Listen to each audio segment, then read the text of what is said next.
김종배 시선 집중. 네, 저희가 더불어민주당 본 경선에 진출한 6명의 주자들 차례로 인터뷰를 하고 있는데요. 박용진 의원 전화로 만나보겠습니다. 지금 경선 연기 이야기가 좀 나오던데 의원님 입장은 어떤 거예요? 오늘도 아마 그 최대 확진자 수가 발표될 것 같은 불안한 느낌인데요. 네네. 예전에 우리 한번 그 경선 연기 논란이 있었잖아요. 네. 그거는 당원 당규상의 해석을 두고 후보자들 간에 어찌 보면 유불리를 둘러싼 그런 논쟁이었기 때문에 그래서 저는 그냥 원칙대로 빨리 합시다. 그게 맞습니다. 이렇게 입장이었는데 지금은 당원 당규상의 문제가 아니라 방역 지침상의 문제이고 국민 안전의 문제라서요. 좀 심각하게 걱정스럽게 보고 있습니다. 그러니까 연기를 검토해야 된다는 입장이신 거죠, 정리하면. 그렇습니다. 최근에 여론조사 결과를 종합을 해보면 의원님의 지지율이 별로 반등을 안 하는 것 같습니다. 어떻게 받아들이십니까? 이제 시작인걸요, 우리가 동계올림픽의 그 쇼트트랙 경기 보시면 알겠지만 금메달감인 선수들이 그 예선에서 조별 예선에서 그렇게 힘을 안 써요. 예. 그리고 결승전에 가서 메달을 결정하는 결승 상황에서는 정말 악착같이 뛰어서 깻잎 반장 차이로 나를 먼저 들이밀어서 금메달을 따기도 하고 그렇습니다. 네. 국민들께서는 당원들께서는 그리고 지지자들께서는 이제 누가 민주당의 후보가 되어서 정권 재창출에 결정적으로 기여할 거냐 이 문제를 보고 계시고요. 안정감 있고 실력 있는 그리고 파격적인 젊은 후보 박용진이어야 대통령 선거를 승리할 수 있다. 네.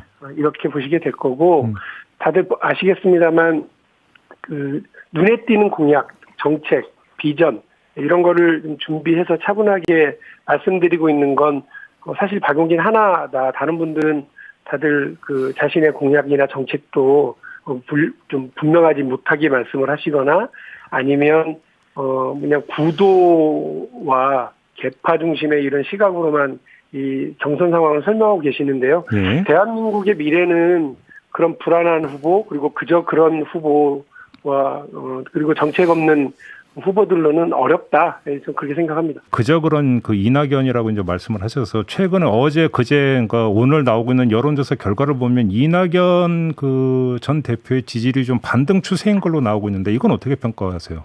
그렇죠. 사실 그분이 지금 한 10몇 프로대 올랐다고 그러시는데 네. 원래 40몇 프로대 계셨던 분 아닌가요? 예.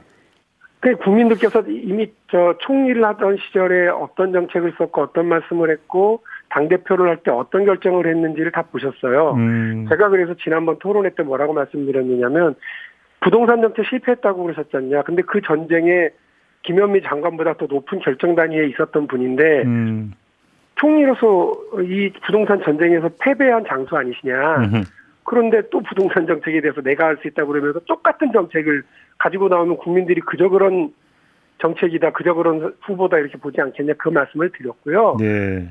그리고 어떤 정책과 이런 걸 좀 적극적으로 내놓기보다는 그분의 전략적 선택을 봤는데 사면론으로 곤욕을 치르고 또 우리 당원 당규 고쳐서 후보 내는 걸로 패배를 자초하고 이런 선택을 해왔던 후보가 제대로 된 우리 그 대선 승리를 만들 수 있고 약속할 수 있냐. 우리 내부에서의 누가 1등이냐에서는 눈에 띌 수 있을지 모르지만 국민 전체적으로 봤을 때 이건 좀 어려운 상황을 만들지 않겠느냐라고 하는 측면에서 그저 그런 후보다 국민들에게 식상한 후보다 이 말씀을 드리는 거죠. 여론조사 반등 추세조차도 그저 그런 변화일 뿐이다. 별로 의미 없다. 이런 평가십니까? 한마디로 정리하면?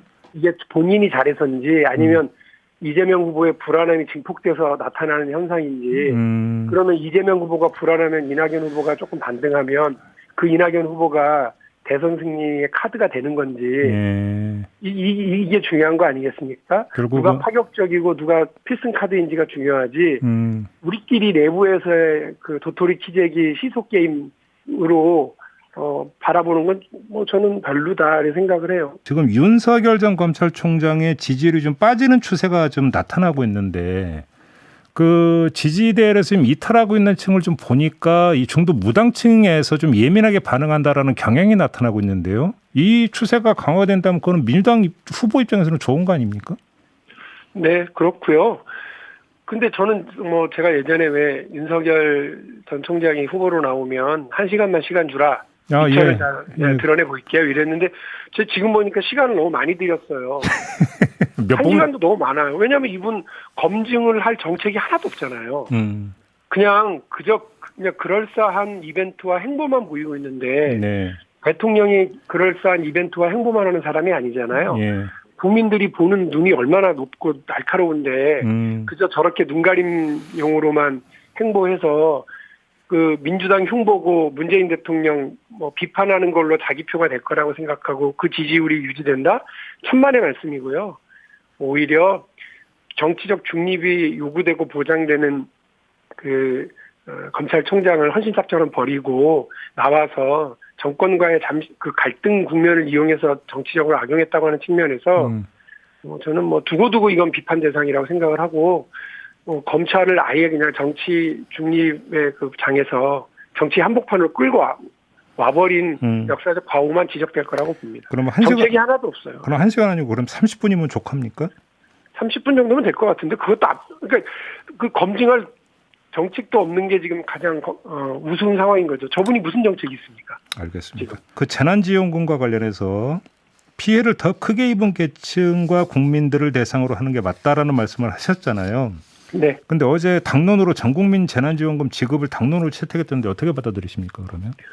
어쩌겠습니까? 당론으로 결정하면 당인으로서 따라야 되는 거죠. 예. 그러나 그 당론이 결정되기 전까지 무엇이 합리적이고 국가를 위한 일이고 국민을 위한 일인지는 명확하게 자기 입장을 가져야 된다고 봅니다. 네. 민주당 지금 우리 대선 경선하면서 제가 우려스럽게 보고 있는 게 뭐냐면 세금 많이 쓰기 경쟁을 하듯이 나는 1,000만 원, 나는 3,000만 원, 뭐 나는 1억 이렇게 이야기들 하시는데 그 돈이 다 세금을 가져다가 나눠주는 방식이거든요. 네.